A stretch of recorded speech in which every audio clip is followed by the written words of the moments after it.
मित्रों, स्वागत है। आज का यह वीडियो स्वतंत्रता के बाद भारत और उसके पड़ोसी देशों के साथ विवाद और समझौते के विषय पर बना है। यह एक मास्टर वीडियो साबित होगा आपके लिए। आप अगर इसकी तैयारी कर लेते हैं तो एक तरह से समझिए कि आपका माइंड रिफ्रेश हो जाएगा। इसका पीडीएफ भी आपको टेलीग्राम चैनल पर मिल जाएगा, जिसका लिंक मैं डिस्क्रिप्शन बॉक्स में दूंगा। लेकिन यह पीडीएफ पासवर्ड प्रोटेक्टेड होगा। वीडियो में मैं आगे इसका पासवर्ड बताऊंगा, जो पासवर्ड लगा करके आप पीडीएफ खोल सकते हैं। तो चलिए शुरू करते हैं। परीक्षा से पहले तो आप जान लीजिए कि यह वीडियो आपके लिए संजीवनी होगी। इसको आप जरूर देख लीजिए एक बार ईमानदारी से। 15 अगस्त 1947 हम एक क्रम से चलेंगे आपको लेकर के। जरूरत पड़ने पर उसकी व्याख्या बताएंगे, कहानियों को बताएंगे और वर्तमान तक का इतिहास इसमें सब शामिल हो जाएगा। 15 अगस्त 1947 को आप जानते हैं कि भारत स्वतंत्र हुआ, ठीक। फिर अगस्त में स्वतंत्रता मिली। 22 अक्टूबर 1947 को ही भारत और पाकिस्तान के बीच युद्ध शुरू हो गया, कश्मीर को लेकर के, जिसे प्रथम कश्मीर युद्ध कहा जाता है। अगस्त में स्वतंत्रता मिली और अक्टूबर में ही युद्ध शुरू हो गया, ठीक। अब देखिए 22 अक्टूबर को भारतीय सेना वहां डटती है। दरअसल 20 अक्टूबर को कश्मीर का राजा हर सिंह आता है और विलय के लिए वो तैयार होता है। तो 22 अक्टूबर को भारतीय सेना को कश्मीर में एयरलिफ्ट दिया जाता है और भारतीय सेना के वहां पहुंचने पर जो कबायली छापामार थे, जो कश्मीर पर कब्जा करते चले आ रहे थे, वो रुक गए, वहीं रोक दिया गया उनको। और 26 अक्टूबर को विलय पत्र पर हस्ताक्षर करके, ठीक, हरि सिंह ने भारत में कश्मीर के विलय को स्वीकार कर लिया। 26 अक्टूबर, ठीक। अब 9 नवंबर 1947 को जूनागढ़ का भारत में विलय हुआ, जनमत संग्रह के आधार पर। वहां जनमत संग्रह कराया गया। एक एक टॉपिक आप कायदे सुनते जाएं। फिर बारी आती है सितंबर 1948 की। आप सोचिए एक लंबा समय इसमें लगा। हैदराबाद का शासक तैयार नहीं हो रहा था, तो वहां पुलिस कार्रवाई करके 17 सितंबर 1948 को, पहले कश्मीर, फिर जूनागढ़, फिर हैदराबाद, ठीक। 17 सितंबर 1948 को पुलिस कार्रवाई के द्वारा हैदराबाद को भारत में मिला लिया गया। इसे ऑपरेशन पोलो की संज्ञा दी गई थी। चलिए 30 जनवरी 1948 को गांधी जी की हत्या हो जाती है, ठीक। 30 जनवरी 1948 को। 26 नवंबर 1949 को देश का संविधान बनकर के तैयार हो जाता है और इसे संविधान सभा द्वारा अंगीकार कर लिया जाता है 26 नवंबर को, ठीक। इसलिए 26 नवंबर को संविधान दिवस भी मनाया जाता है। अब 26 जनवरी 1950 आता है। 2 महीने बाद संविधान बनने के संविधान को लागू किया जाता है 26 जनवरी 1950 को, यानी भारत अब गणतंत्र हो गया। 15 मार्च 1950 को योजना आयोग की स्थापना होती है, ठीक। यह योजना आयोग नीति आयोग बन गया। इसका भी अध्यक्ष प्रधानमंत्री ही होता था, ठीक। और नीति आयोग में भी यही है। 1 अप्रैल 1951 को प्रथम पंचवर्षीय योजना शुरू होती है, यानी प्रथम पंचवर्षीय योजना की शुरुआत 1 अप्रैल 1951 से। सब महत्वपूर्ण तथ्य हैं, इनका कलेक्शन अद्भुत है, ढूंढते रह जाओगे, इसलिए कायदे से देखो। और भारत में एक मिश्रित अर्थव्यवस्था अपनाई गई विकास के लिए। मिश्रित अर्थव्यवस्था का मतलब, यानी अर्थव्यवस्था में पूंजीपति भी सक्रिय रहेंगे और साथ ही सरकार भी सक्रिय रहेगी, उद्योग सरकार भी करेगी। 1951-52 में 25 अक्टूबर 1951 से पहला राष्ट्रीय चुनाव शुरू हुआ और 21 फरवरी 1952 तक चला। तो अगर आपसे परीक्षा में कभी पूछे तो 1951 दिया हो प्रथम राष्ट्रीय चुनाव के लिए, यानी जो संसद का चुनाव हुआ था, तो आप 1951 को सही करिए, 1952 दे तो 1952 को सही करिए, लेकिन सरकार जो बनी वो 1952, ठीक, चुनाव के बाद वाली सरकार। भारत चीन पंचशील समझौता 1954, महत्वपूर्ण टॉपिक है ये सब। भारत और चीन के बीच पंचशील समझौता हुआ था, जिसमें 5 बौद्ध धर्म से प्रेरित 5 सिद्धांत थे। अब उनको बताने के लिए यहाँ समय नहीं है, फिर कभी किसी टॉपिक पर चर्चा करूंगा तो बताऊंगा। उस समय प्रधानमंत्री पंडित जवाहरलाल नेहरू थे और चीन के प्रधानमंत्री थे झोउ एन लाई। झोउ एन लाई, जिसे एक हमारे कुछ दूर के यही है, तो वो सेना में भर्ती होने गए थे और ऐसा ललकारे कि झोउ एन लाई उनको कहने नहीं आ रहा था, तो कहे कि 54 लाई को कच्चे चबा जाएंगे, और उनका सिलेक्शन भी हुआ, ठीक, उनके साहस को देख करके। अब यही दौर था जब हिंदी चीनी भाई भाई का नारा लगा था। 1962 में चीन ने जब पंजर में छुरा घोंपा, तब उसके दोगलेबाजी का पता चला। तो चलिए देखते हैं। बांडुंग सम्मेलन, दरअसल यह वह दौर था जब विश्व में शीत युद्ध चल रहा था, 2 गुटों में पूरा विश्व बट गया था। तो जो नए स्वतंत्र देश थे, एशिया के, अफ्रीका के, इनको चिंता थी कि हम विकास कैसे करें, हम गुटबाजी के चक्कर में फंस जाएंगे तो हम विकास नहीं कर पाएंगे। तो ऐसी दशा में 1955 में एशिया और अफ्रीका के देशों ने बांडुंग इंडोनेशिया में एक सम्मेलन किया, ठीक, 1955 बांडुंग सम्मेलन इंडोनेशिया। दरअसल यह गुटनिरपेक्ष आंदोलन की एक भूमिका के रूप में सम्मेलन आप मान सकते हैं कि सम्मेलन से एक भूमिका तो बन ही गई थी। हालांकि 1961 में जाकर गुटनिरपेक्ष आंदोलन स्थापित हुआ, उसे अभी हम आगे बताएंगे।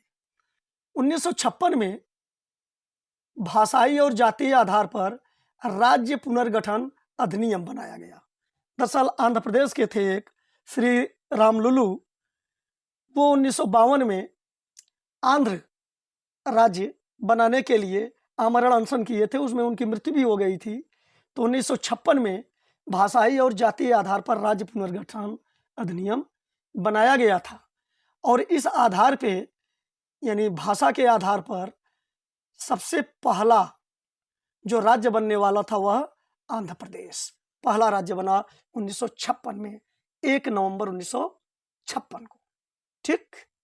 1960 भारत और पाकिस्तान के बीच एक नदी के जल के लिए समझौता हुआ, वह थी सिंधु नदी। तो सिंधु जल समझौता भारत और पाकिस्तान के बीच 1960 में हुआ, ठीक। अब 1961, वही जो हमने चर्चा किया कि गुटनिरपेक्ष देशों का बेलग्रेड कहाँ है? यूगोस्लाविया में एक सम्मेलन हुआ। यह पहला सम्मेलन था, और यहीं से आप समझ लीजिए कि गुटनिरपेक्ष आंदोलन जो था, जिसे नाम भी कहते हैं नॉन अलायंस मूवमेंट, की स्थापना हुई। इसकी चर्चा इसलिए की गई क्योंकि भारत उसमें एक तरह से अगुआ की तरह था, ठीक। 1961 में अब गोवा पर भारत का कब्जा हो गया। दरअसल यह गोवा पुर्तगाल का उपनिवेश था, पुर्तगाल के अधीन था। 1961 में कार्रवाई करके गोवा पर कब्जा कर लिया गया, ठीक। और 1962 में इस गोवा को केंद्र शासित प्रदेश के रूप में गठित कर दिया गया 12वें संशोधन के द्वारा, ठीक। गोवा को 1962 में केंद्र शासित प्रदेश के रूप में गठित किया गया। कब्जा तो 61 में ही किया गया था। 1962 भारत चीन युद्ध। अब देखिए हिंदी चीनी भाई भाई का नारा फेल हो गया। 1962 में भारत और चीन के बीच एक युद्ध हो गया। इस युद्ध का कारण था, विवाद का कारण था अक्साई चीन। अक्साई चीन के लिए झगड़ा हो रहा था बॉर्डर पे, लेकिन दरअसल चीन इसका बहाना लेकर के, अक्साई चीन का बहाना लेकर एक भड़ास अपना निकाल रहा था। कारण था कुछ और। कारण यह था कि 1959 में चीन में तिब्बती विद्रोह हुआ था और दलाई लामा जो था वह भाग करके भारत चला आया था और भारत में उसको शरण दी गई थी। ठीक यही जलन थी चीन को और अक्साई चीन पर वह अपना दावा कर डाला, जिसके कारण युद्ध हुआ। 1964 में पंडित जवाहरलाल नेहरू की मृत्यु हो जाती है। ठीक, चुनाव के बाद भी देखें, उसके पहले भी 1952 के पहले भी पंडित जवाहरलाल नेहरू थे, लेकिन 52 के बाद भी 3 बार चुनाव जीत कर आए। 1952 में भी, 1957 में और 1962 में। ठीक, लाल बहादुर शास्त्री इसके बाद प्रधानमंत्री बनते हैं। 1965 भारत पाकिस्तान के बीच द्वितीय कश्मीर युद्ध शुरू हो गया। अब द्वितीय कश्मीर युद्ध यानी कश्मीर को लेकर के ही एक युद्ध आपने देखा कि 1947 में हुआ और एक यह युद्ध 1965 में हुआ। ठीक, अब इसमें पाकिस्तान को मुंह की खानी पड़ी, लेकिन 1966 में वैश्विक दबाव के कारण लाल बहादुर शास्त्री को ताशकंद में, आप यहाँ ध्यान दीजिए, 1966 में ताशकंद समझौता करना पड़ा, भारत और पाकिस्तान के बीच हुआ। यह ताशकंद उस समय तो सोवियत रूस का हिस्सा था, लेकिन अब यह उसमें से अलग होकर के एक देश बना हुआ है, उज्बेकिस्तान। तो ताशकंद अब उज्बेकिस्तान में है। इसी समझौते वाली रात को लाल बहादुर शास्त्री की मृत्यु हो गई थी, जिसके कारण का आज तक पता नहीं चला। लाल बहादुर शास्त्री, यह समझौता जो था वह लाल बहादुर शास्त्री और पाकिस्तानी प्रधानमंत्री अयूब खान के बीच हुआ था। ठीक, अब जो पासवर्ड है आपके पीडीएफ का वह यही है। ठीक, 1 2 4 3, यह पीडीएफ पासवर्ड प्रोटेक्टेड है। आप यही पासवर्ड डाल करके पीडीएफ को खोल सकते हैं। चलिए, भारत चीन युद्ध 1967 में भी भारत चीन युद्ध हुआ। ठीक है, इसकी चर्चा कम की जाती है, जिसमें सिक्किम से चीन को भारतीय सैनिकों ने बाहर खदेड़ दिया। आपके इतिहास में इस पर ज्यादा जोर नहीं दिया जाता। ठीक, क्योंकि जब वो हार जाएंगे तो उसे युद्ध नहीं मानेंगे और तो कहेंगे हम तो कुछ कर ही नहीं रहे थे। हाँ, और इतिहासकार तो भाई जिस तरह से लिख दिए हैं वो विधाता ही भला करे। देखिए, यह भी एक महत्वपूर्ण टॉपिक है, इसलिए मैंने इसको शामिल कर लिया है। चूंकि इसके पहले भारत की दशा बड़ी खराब थी, अन्न के माने में भोजन नहीं मिल रहा था कायदे से, इसीलिए लाल बहादुर शास्त्री का एक नारा प्रसिद्ध हुआ, जय जवान जय किसान। ठीक, इसका नारा उन्होंने दिया था किसानों को प्रेरित करने के लिए, ताकि अधिक अन्न पैदा किया जाए। तो 1968 में भारत में हरित क्रांति की शुरुआत हुई। अब भारत में हरित क्रांति के जनक जो थे वो MS स्वामीनाथन थे। तो 1968 के बाद ही भारत में तेजी से अन्न उत्पादन शुरू हुआ। आपसे पूछता है कि किस दशक में हुआ, तो आप 60 का दशक बताइए। ठीक, 1971 में पूर्वी पाकिस्तान बांग्लादेश बन गया। जो आज बांग्लादेश है यह पहले पूर्वी पाकिस्तान था। स्वतंत्रता के लिए वो अपना स्वतंत्रता की लड़ाई लड़ने लगे, पश्चिमी पाकिस्तान से स्वतंत्र होने के लिए, अलग होने के लिए। तो बांग्लादेश में एक मुक्ति वाहिनी, बांग्ला मुक्ति वाहिनी सेना बनी थी। ठीक, और बाद में भारत भी इस युद्ध में शामिल हुआ, जिसमें पाकिस्तान पराजित हुआ और बांग्लादेश को स्वतंत्र राष्ट्र की मान्यता दे दी गई।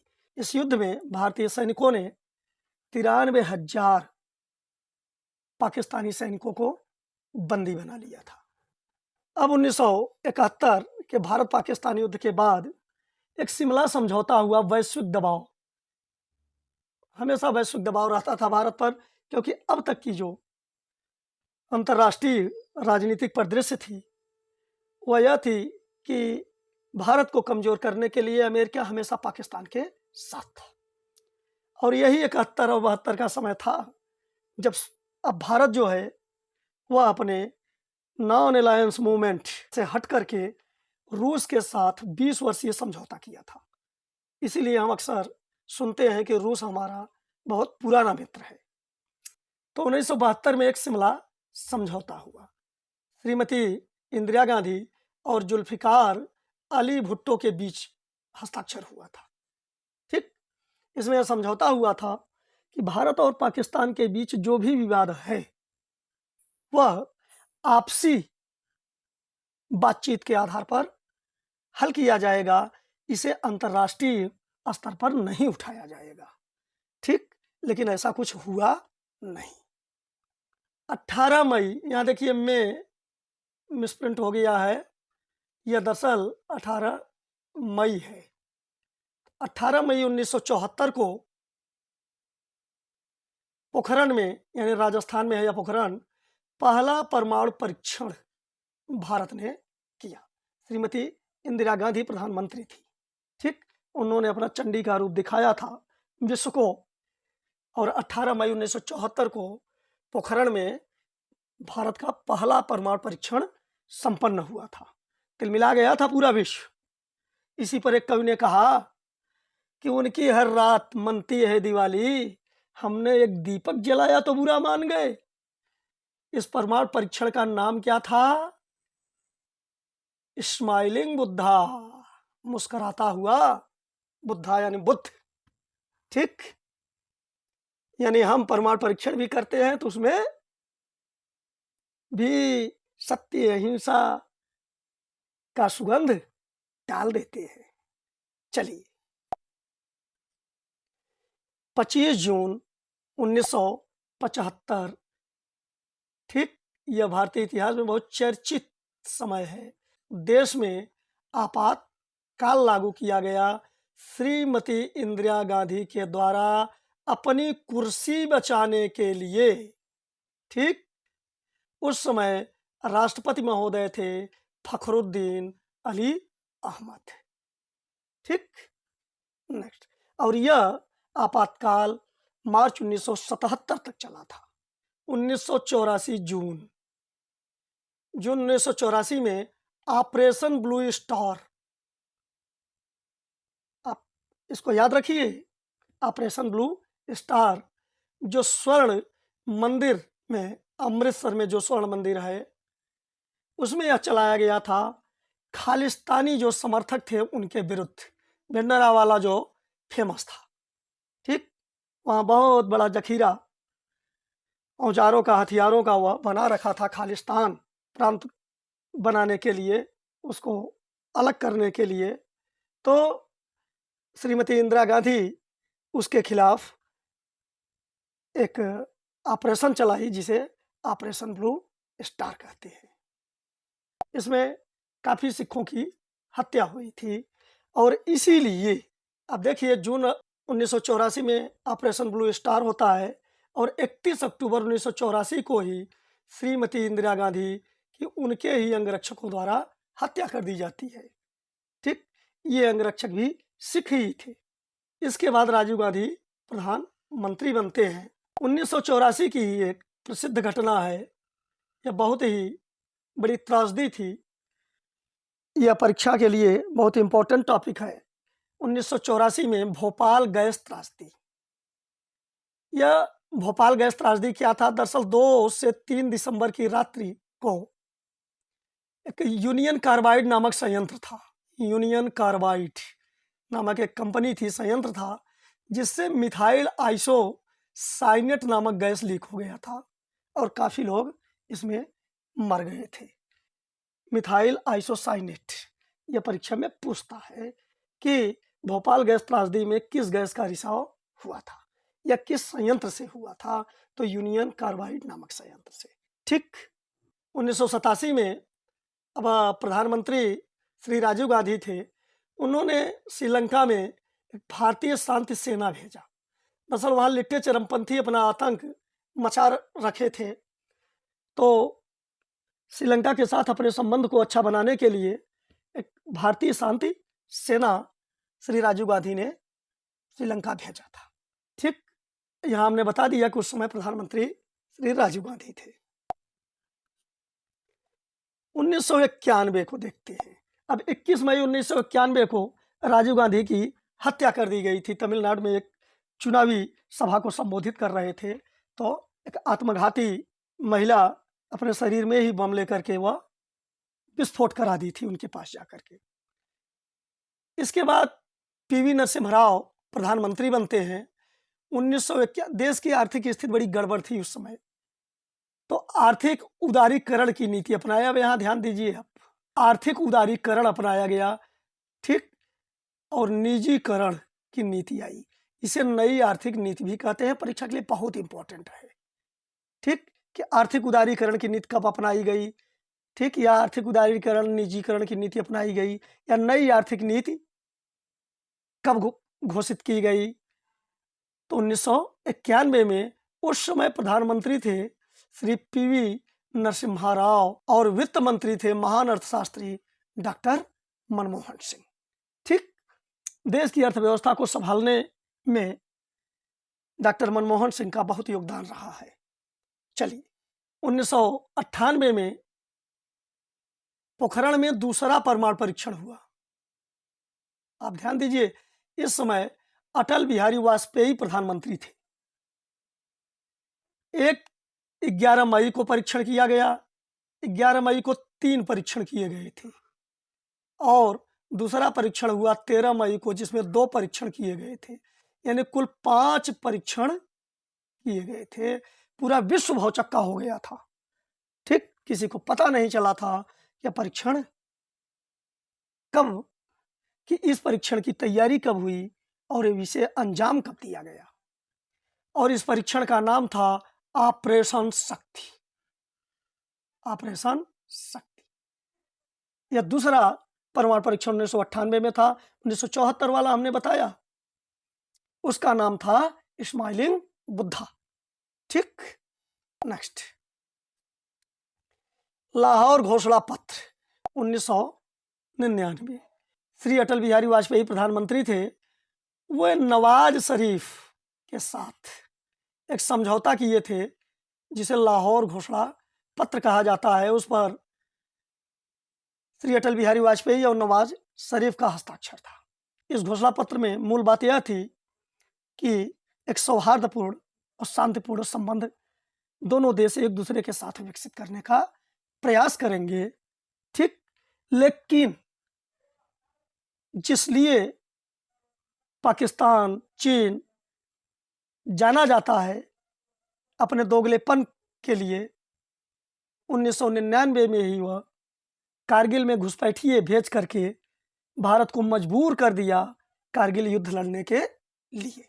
अब 1999 में, मई 1999 में कारगिल युद्ध हो जाता है। ठीक, सियाचिन ग्लेशियर पर कब्जा करने के लिए वहाँ पाकिस्तानी घुसपैठी आ गए थे। तो मई 1999 में यह युद्ध शुरू हुआ और 26 जुलाई को भारतीय सेना विधिवत लतिया करके उनको वापस कर दी। इसीलिए 26 जुलाई को कारगिल दिवस मनाया जाता है। ठीक,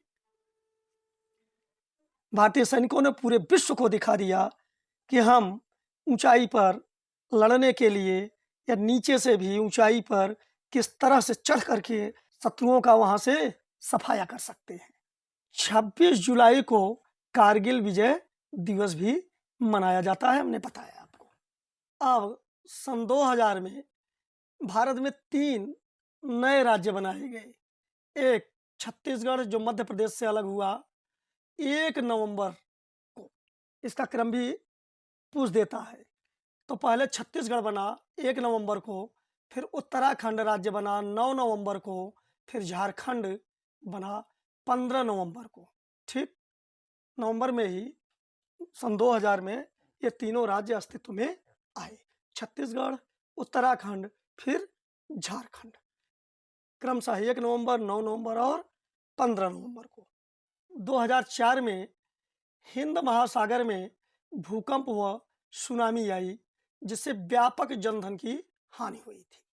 ठीक, इस पर भी प्रश्न बनता है कि हिंद महासागर में सुनामी कब आई थी। 26/11, अब आपको स्ट्राइक किया होगा ना, किसी सिनेमा का नाम है।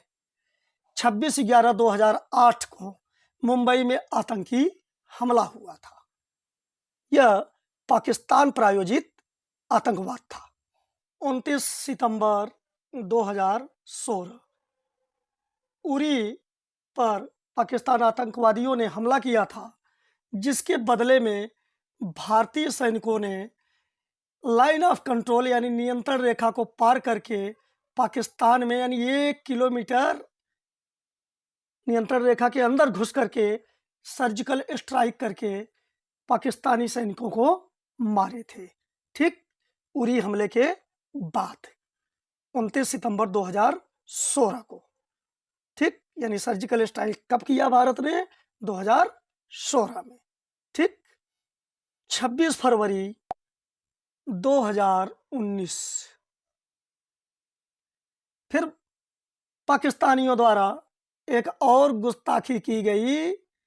पुलवामा में हमला किया गया पाकिस्तानी आतंकवादियों के द्वारा, लेकिन भारत ने उस बार ऐसा सबक सिखाया कि तब से पाकिस्तान भारत की ओर आंखें उठाकर देख नहीं रहा है, अब केवल रोना रो रहा है, रोना।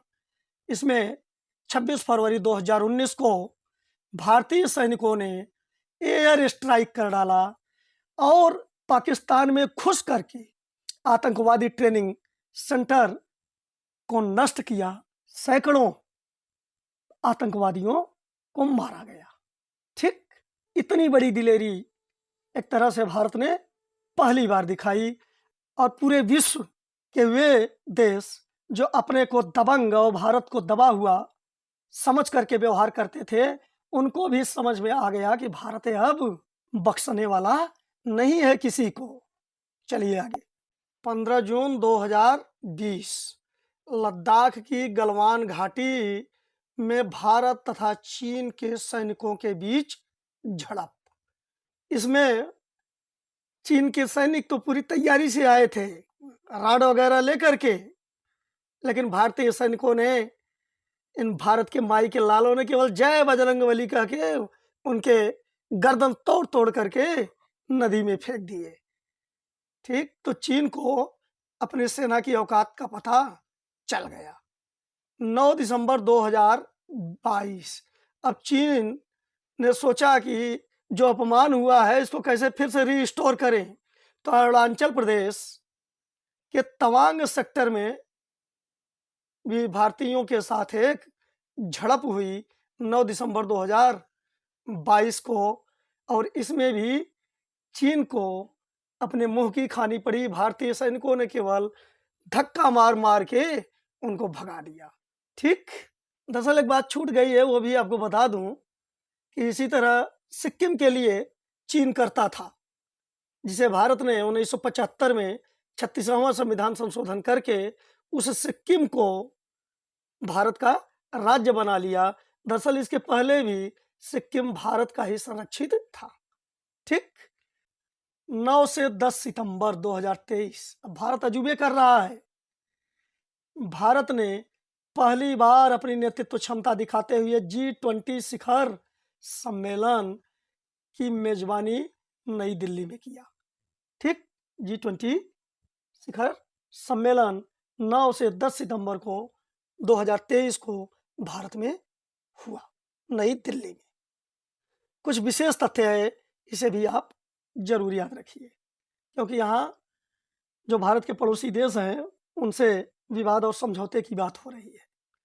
तो भारत और बांग्लादेश के बीच तिस्ता नदी के जल को लेकर विवाद है। यह प्रश्न पूछता है कि भारत और बांग्लादेश के बीच किस नदी को लेकर के विवाद है, तो यह तिस्ता नदी को लेकर के विवाद है, उसके जल के लिए। ठीक, हालांकि तिस्ता जल समझौता एक 1983 में भारत और बांग्लादेश के बीच हो चुका था। 1983 में ही भारत और नेपाल के बीच भी गंडक नदी के जल को लेकर के विवाद बना रहता है। ठीक, तो भारत और नेपाल के बीच किस नदी के जल के लिए विवाद है? गंडक नदी के लिए। ठीक, भारत और नेपाल के बीच, अब यहां देखिए, जिस क्षेत्र के लिए विवाद है वह उत्तराखंड के 3 क्षेत्र हैं, काला पानी, लिम्पियाधुरा और लिपुलेख, और बिहार का एक क्षेत्र है सुस्ता।